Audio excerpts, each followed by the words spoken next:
Today at Chatham House we've been holding an event that brings together around 100 people from the Gulf region and experts in the Gulf to discuss the dynamics of change in these strategically important countries. The benefit of workshops such as the one that was held at Chatham House is that it introduces various scholars with each other. It also brings together people who work in the corporate world and people who work with governments, either as advisors or employees with these governments from the Gulf.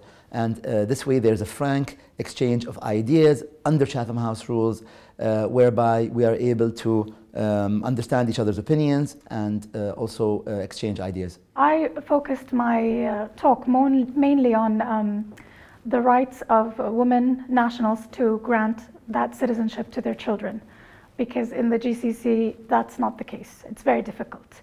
The only country that allows them to do so is the UAE, and that's only on a case-by-case basis.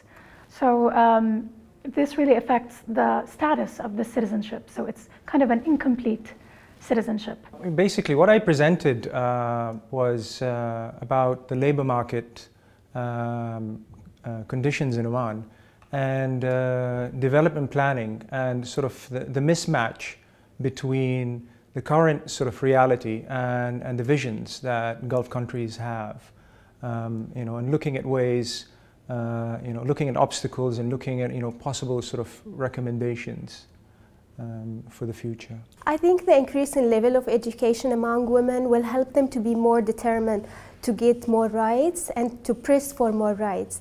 Now there are hundreds of thousands of women are educating abroad, and also some of them are already back in the kingdom. These girls are coming back with not only education but also with life experience that will help them really to change. We've been talking about the fact that these are very young countries, their populations are mostly under 30, and their whole political model has been shaped by oil wealth, which, for at least some of them, is beginning to run out. So we're talking about the political implications that some of these changes could have. I think Chatham House was successfully able to bring together some good number of young Gulf academics.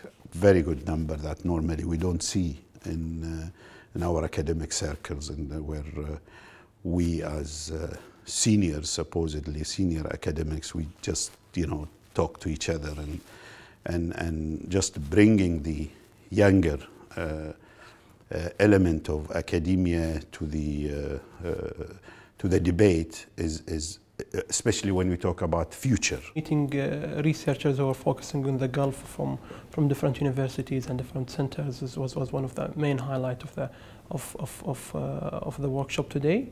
It seems that there is the interest of Gulf studies is still attracting young people from all around the world, and of course from the region. So definitely this was one of main highlight of today's session. Today we've tried to bring a lot of voices from the Gulf into our debate. So we have people here from each of the 6 Gulf countries, some of them flying in especially for the event, some of them doing research at universities here in the UK.